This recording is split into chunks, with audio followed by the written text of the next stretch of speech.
Good evening, good evening, good evening. Hope everyone is doing really, really well. The Sacramento Kings won again tonight, 103-94. And thank you for tuning in to another edition of On the Cutting Room Floor. This is Tony Harvey. I'm your host. This is presented by Publicity Agents. And once again, I hope everyone is doing really, really well. So peace in. Uh, Tell you how it went down tonight with the Sacramento Kings. They won on the road, 103-94.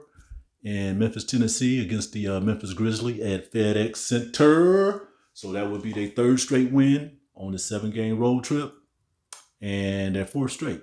So not saying that they didn't turn the corner and they're headed down the highway, but they're winning games. And if you saw the game tonight, yes, it was a little bit ugly, but in this business of sports, W is a W. So I have to give them credit for that, even though it was a little scary thing playing against the Grizzlies tonight, who was shorthanded. They only had 8 players, and there's like 11 other players that's been out. And we already know about Ja Morant, Brandon Clark, and Steven Adams being out for the season, and so on and so on and so on. But they have won 3 of their last 4 games. They lost last night in the front end of a back-to-back in Indiana Pacers against Indiana Pacers in Indianapolis, 116-110. I believe that was the score of that game. So they with reserve that they had tonight, they really took it to the Kings. That's pretty much the only way I can describe that. They really played well, but they just didn't have the tools in the box, to finish off this team. And one of the reasons why they didn't have it, because of Domantas Sabonis, who had another extraordinary, magnificent, monumental game tonight with 26 rebounds. It's 28 double-double of the year, which ties him with Oscar Robertson in a franchise for the most consecutive double-doubles, during the season. Oscar Robertson, the big O, he had 29 straight, and I believe he had 31 another time. So Domantas is getting close. He's closing in on that, but he was the man. Okay, 26 rebounds. The Kings had 50 rebounds in this win, so there you have it. He had more than half of the Kings' rebound tonight, and he pretty much drove them in. He willed them in to this victory, as Kevin Herter said earlier on during the press conference. So he's been the man. We really can't say too much about him. We're just looking forward to see what happened this Thursday when the reserve for the NBA All-Star comes out. And hopefully, he'll be in that number as the Saints go marching in. Well, as the Kings go marching in, though. But another humongous Herculean effort by Domantas Sabonis this season, really holding everything down with the Sacramento Kings, who have won their 27th game. Right, yes, the Kings have won their 27th game of the season. There are 18 losses on the year. They are 13-10 on the road. And once again, they won 4 straight, 3 on the road on the 7-game road trip, which is looking good. Looking good, in the second half, the second half start of the season, but you're looking good. 27-18, you are looking good, and you climbing back up those charts in the Western Conference, in the Western NBA Western Conference. Last I heard you were 5th, so you have to keep that going so you can stay in that position and hopefully climb into that 4th, possibly 3rd, even though it's going to be a tough sledding the rest of the way. But a win is a win, and we'll definitely take that. I did tweet. I don't like to really bring myself into these type of things, but yes, I did X out, tweet out, whatever they call it on this new platform. That, go ahead, like the beam, but dim it. Don't get too comfortable with that, Kings, okay? Because it almost looked like another Portland Trailblazer fiasco, but it didn't happen, okay? I'm pretty solid about the win. I am. It was tough. I think the Kings were down by 15 points at one point. Matter of fact, they ended the first quarter down 33-18. So I think that was the biggest lead that the Grizzlies had on them. And they were pretty much down most of the first half. Matter of fact, they were what did they finish? It was 50-47 at halftime. Okay, so they climbed back into it. The Grizzlies jumped out. They made something like 7-10 three-pointers in three-point territory, 7-10. But in that second quarter, they were 0 for 10. They were 0 for 10 in that second quarter. So they couldn't hit the side of the ocean in that second quarter. In opposed to what the Kings were doing in the first quarter, because they were 0 for 10, 0 for 10 in the first quarter behind the arc, too. Okay, I think they finished the game tonight. Well, what did they finish the game? They were, the Kings were 11 for 38 in three-point territory tonight. Matter of fact, they only went to the charity stripe 10 times, and they only made 6 of those shots, but that's okay, too, because that's part of the victory as well. The significant thing about that, the most glaring thing, I would say that De'Aaron Fox was responsible for all those 10 attempts and those 6 made shots at the free throw line. So that's kind of peculiar because no one else took a shot at the free throw line, whether it was on a foul or a technical foul. That was all De'Aaron Fox. So pretty odd, but a win. Like I said, a win is a win. They had struggled in the first half with those turnovers. I think they finished with 19 turnovers. And within the game, I think they had 12 first half turnovers. I'm pretty sure that they had 6 in the first quarter and 6 in the second quarter.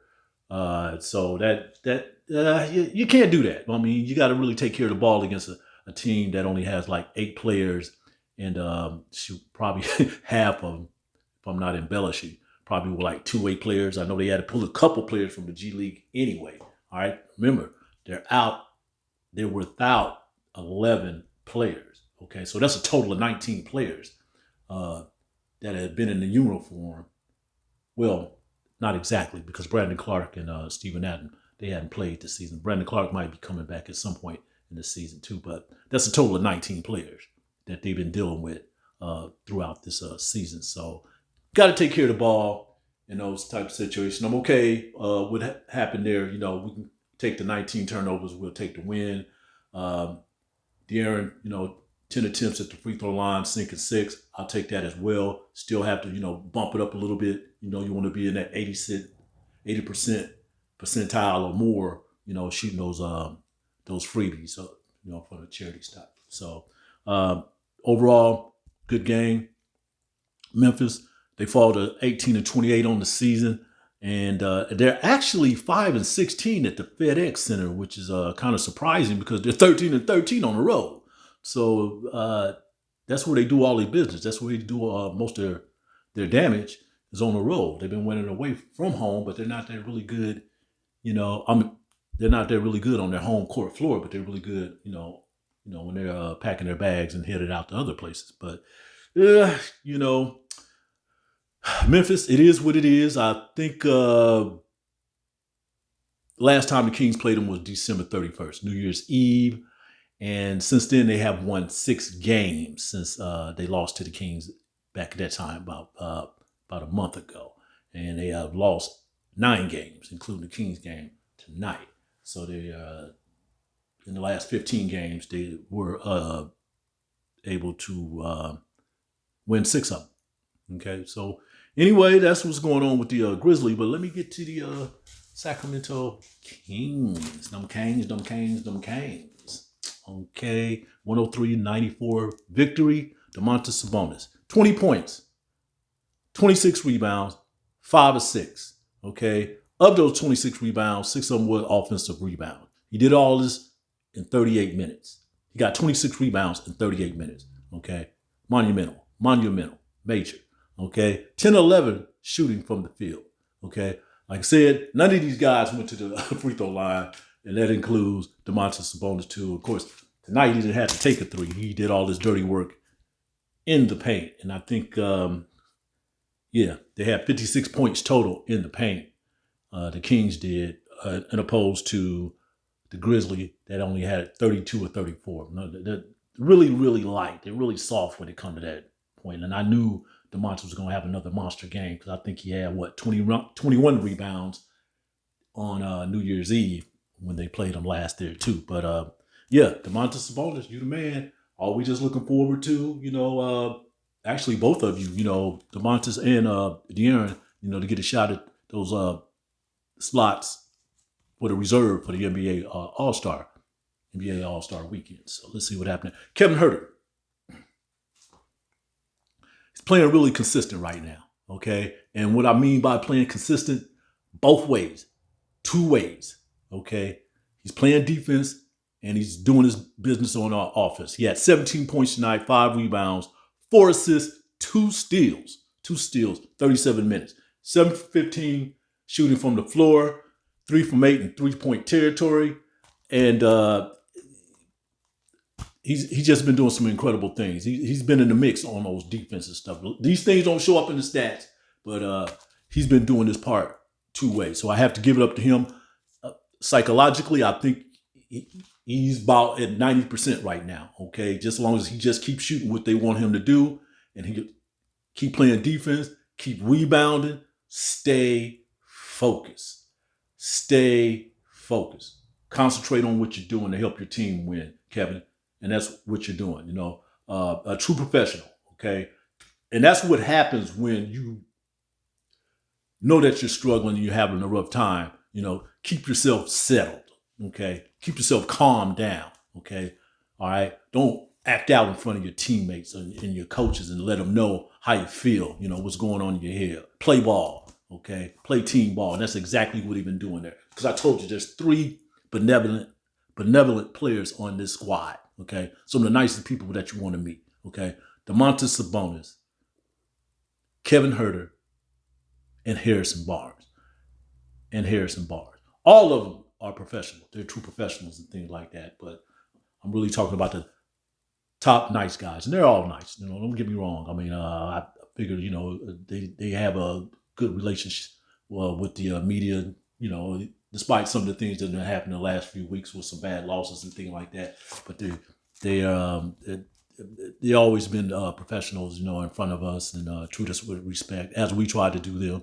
But I'll say it again, in this business of journalism, part of our territory, we're going to praise you when you're doing well. Okay. We're also going to criticize you when you're doing bad because that's the name of the game. Okay.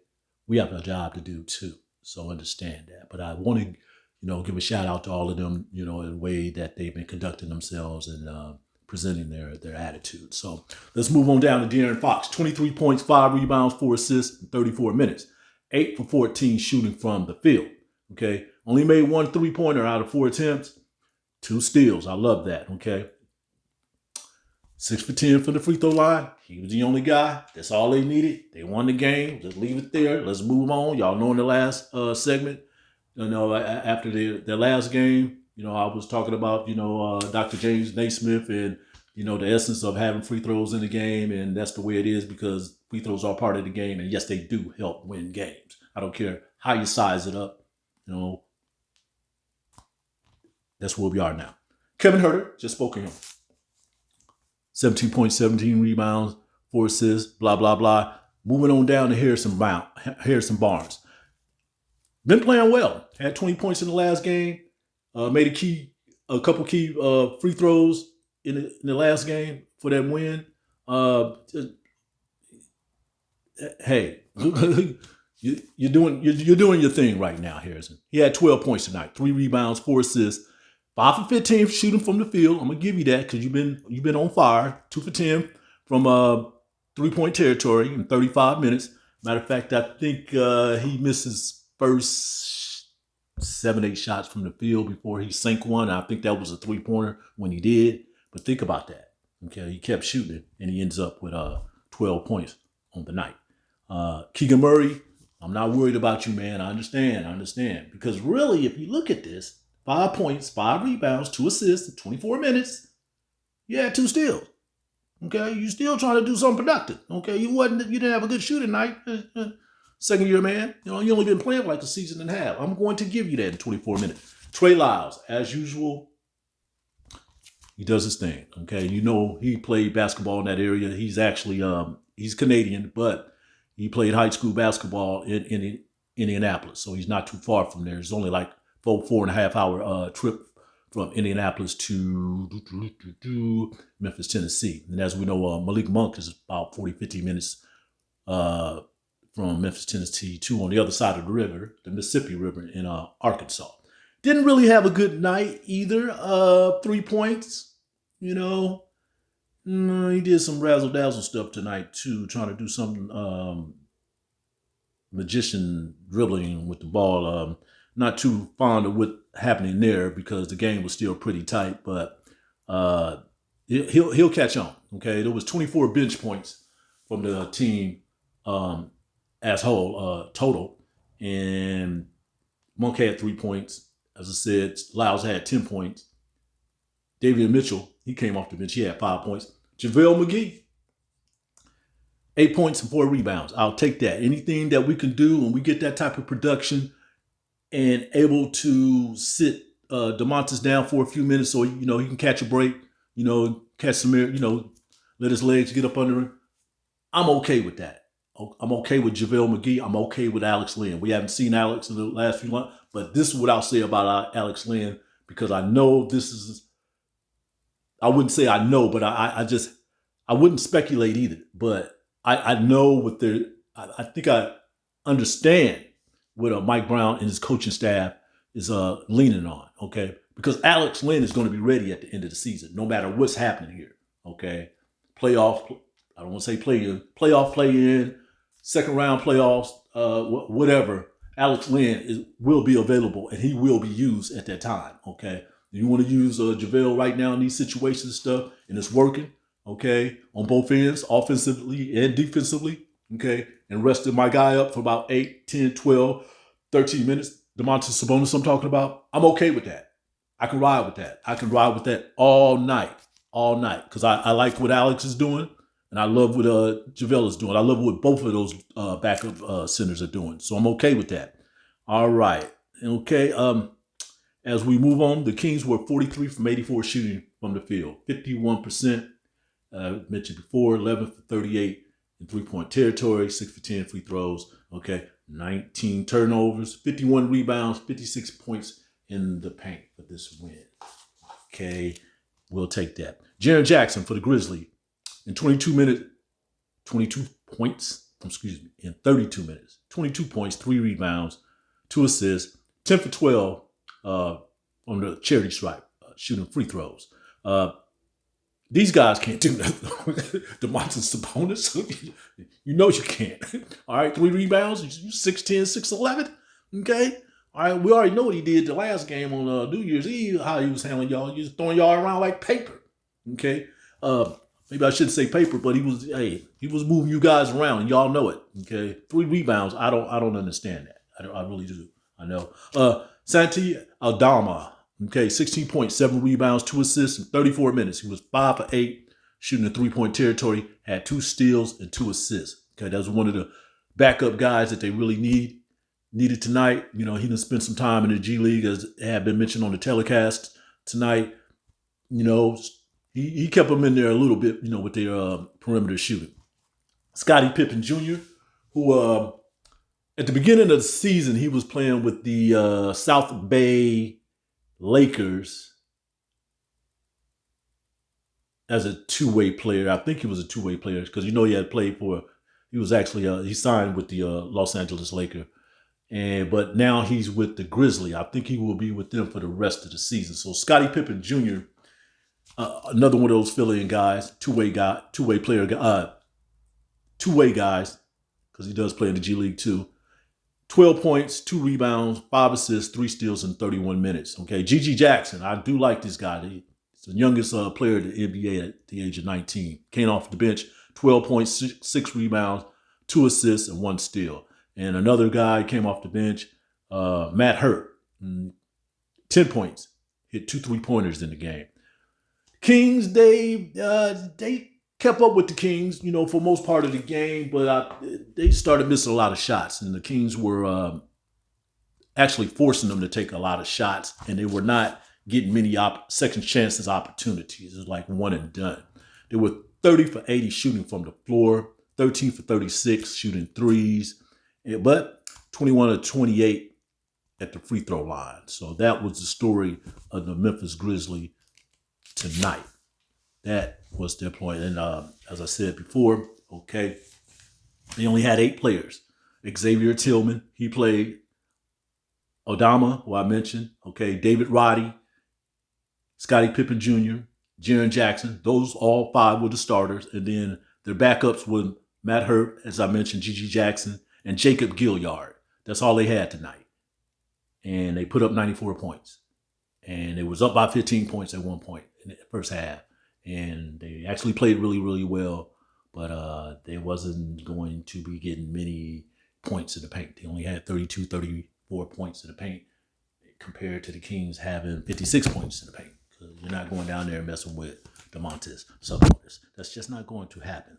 So the Kings will be moving on. They will be playing the Memphis Heat Wednesday, January 31st. That'll be the fourth game in this 7-game road trip. Looking good. One more, you're over 500. You're over 500.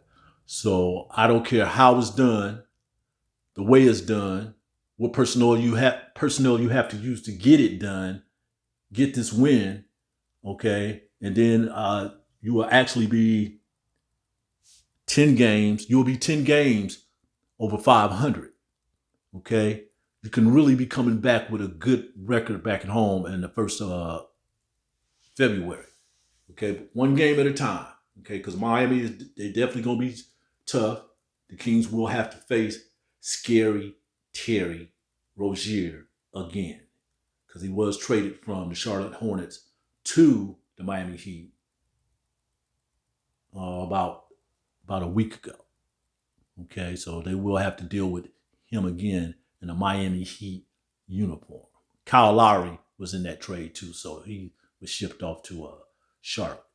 So that's pretty some area that they wanted to improve in. The team is 24-23 overall. They actually have some really good players. I've always liked the rookie Jaime Jaquez, who was out of UCLA, and most of you Sacramento Kings basketball fans know he played in the NCAA tournament at Golden One Center last March 2023, and although they got out of there and went to the Final Four, that was it. But Jaime Jaquez, he's been throwing down. I know I asked Steve Kerr about these players that stay in the league for about stay in college for about 3-4 years. Jaime Jaquez spent 4 years in college before he was able to enter the draft last summer, and he's going to be one of the top rookies this year, no doubt. He definitely make that all rookie team. Where he at as far as rookie of the year? Well, you have to talk to the kid in Oklahoma City and Victor Wemby down in San Antonio. So he's doing really well. So I'm looking forward to him playing the Kings. I think, yes, yeah, he's been getting a lot of time down there too. I think he had a couple season highs. I think one of them was a 31-point effort here not too long ago. But I'm looking forward to seeing him. Always looking forward to seeing Jimmy Jackson, Bam Adebayo. All right. It's going to be a really good game, okay, depending on, who's available for that game. So once again, I will say it, Sacramento Kings, just do what you can to get that W. You'll be one game over 500 on the 7-game road trip. So either way, you will come back, with at least 4 wins. But go get them all. Go get them. Go get all 7 of them if you can, okay? Go get them, okay? And let Miami know, too, you're here to play. Because this team, regardless of what you can say, the Kings been playing, somewhat well, okay? They struggle against these teams that are shorthanded, pretty limited as far as personnel and stuff. But step it up a notch. You've been playing well. Step it up a notch, okay? Move on up the ladder. All right. Okay, of course, I'm going to go ahead and shut it down because I do want to give you more time after Wednesday's game. I'm going to give you more time after each one of these games, so that'll be all 7 in total. just to give you my digital commentary, my perspective on what's happening here before they get back to Golden One Center back here in February, which will be Black History Month. There's a lot of things that's going on with the Kings too. Matter of fact, they only played 2 games here, and then they back on the road because they'll be playing. Oh boy, they got Denver on one of those games too. So they'll play two games, and they're back on the road again, and they'll be on the road until the All-Star break, and then they get their little break, and then they come back. So get these W's, Sacramento Kings. But until, I do want to thank you guys again. All right, I'm telecasting from Black Magic Inc. Studios here in the Greenhaven Pocket area. Thank you again. Hit that like button. I'm still working on some things. I have to work on the studio a little bit more and get these microphones together. I got about 3 or 4 of them there. I just don't have them hooked up right. So I'm getting there. But thanks for tuning in. Hit that like button, hit that subscribe button, and I'll keep bringing this digital content to you the best way I can. I feel like I'm getting better and better, each time I'm doing this. I was told to get a little bit more energetic, so that's probably what you're seeing right now, a little bit more into delivering this content. So, as they say, at least as I say, love, peace, solidarity, and I'll see you the next time. I'm out.